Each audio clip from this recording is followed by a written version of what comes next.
Hi, I'm the Global Runner and I'm 50 years old and I'm aiming to do sub 240 in the Carmel Marathon in 1 week's time, with the ultimate aim of going under 230 in the marathon by the end of the year. The first part of this week was spent escaping the snow on the beautiful island of Maui. In this episode, 8 of me does some cross training. My watch has its say in what it thinks I'll run. I stand on the dreaded scales. And the dog lays down.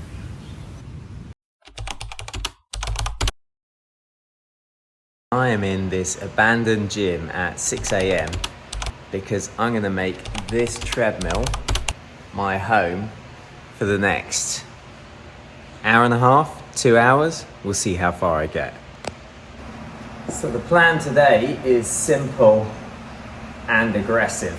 I'm going to see how long I can run at marathon pace for. I would really like to get to at least halfway, so 13 miles, 21k, and ideally a bit further. See how I feel. We're 2 weeks out from the marathon, so I don't want to completely kill myself, but this will be a nice test and getting used to running at marathon pace. Might be fun to see what the difference in weight is, start to finish.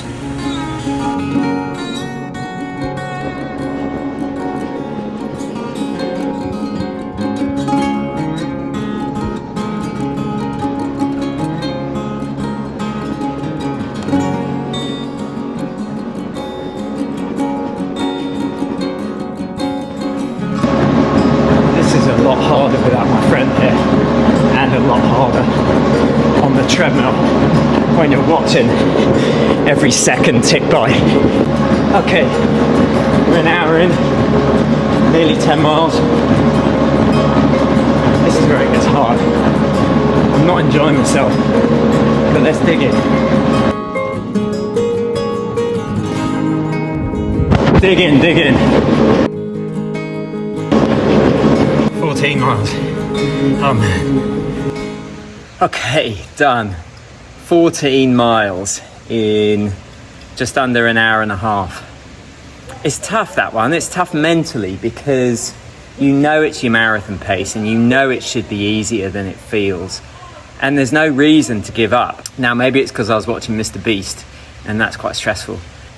I don't know. It's tough to digest that. Like, on the one hand, I feel like a bit of a failure. But on the other hand, I feel like that is a really good session that will prep me. So I think 14 miles at marathon pace. Can I throw in the humidity card? I don't think like I can now. I've laughed at other YouTubers for pulling that card. I guess ultimately it doesn't matter. That was 14 miles hard. And it's in the bag. Let's recover.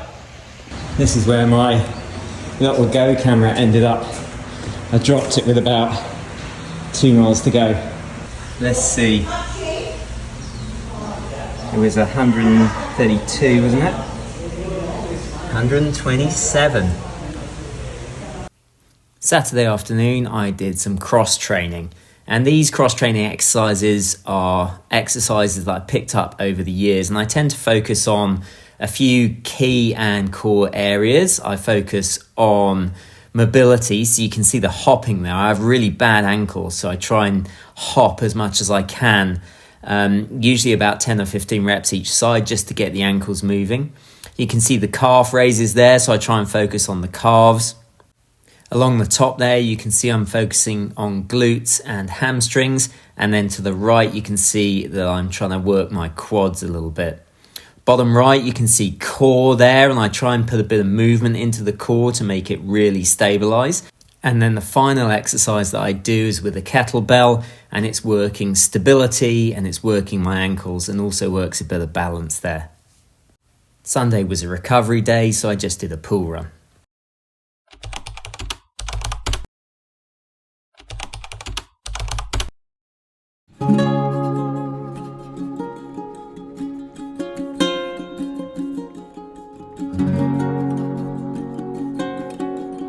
So it's Monday morning, April the 1st. I've done my first run of the day, which was some strides really, sort of 8 by a minute, and then a few short sharp hills afterwards.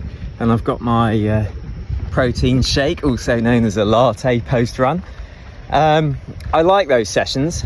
I feel like they really give a bit of pep back to the legs, and I think they're, you know, really good for confidence, they're good for form, they're good for everything. So I think a lot of times people miss out on those types of sessions, but I really enjoy those, and I think they're well worth doing. Even if you're doing a few strides at the end of a run, I'm going to start doing those a bit more, because leg turnover is obviously key. Monday afternoon, and I'm back to the gym to run on the treadmills. The roads are just too dangerous to run out there. There's no sidewalks and they're really hilly, so unfortunately I'm relegated to the treadmills, but of course it could be worse. So ordinarily I'd be doing a 20-minute effort, but I think today I'm going to do 3 by 7 or 8 minutes, just to keep the confidence going and make sure I get the right speeds.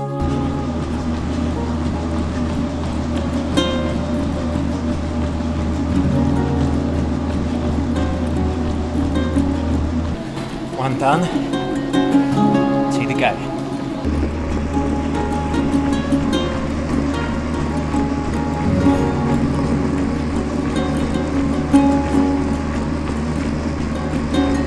Okay, I can't use my microphone because the lightning jack has got liquid in it, and that liquid is sweat. 2 done, 1 to go.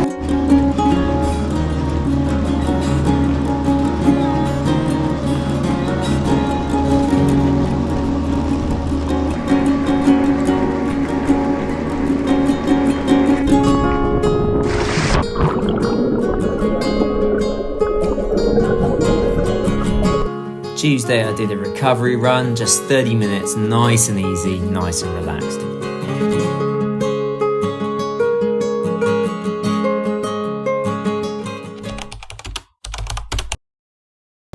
Wednesday I was back on the treadmill, unfortunately. I didn't have any other option, and I did a favourite session of mine, which is 10 miles in an hour. So that's 6-minute miling, 3:43 a kilometre for an hour. And the aim is to run slightly faster than marathon pace, but keep myself nice and relaxed. And that was really the focus of this session, staying relaxed at pace. Thursday, I was well and truly back in Canada, and winter was back with a vengeance, so I took a well-earned rest. So there we have it. We are now 8 days out from the Carmel Marathon, and I'm feeling okay. The travel took it out of me a bit, but the sessions last week were quite tough and challenging, but I also had plenty of rest, and they were not sessions where I completely crushed myself. I made sure that I was within myself, and they were sessions that were designed to give me confidence. So with only 8 days to go, it's really time to hit the taper. Thanks for watching. Thanks for subscribing. I've got 1,400 subscribers now. I really appreciate it, and I'll see you on the next one.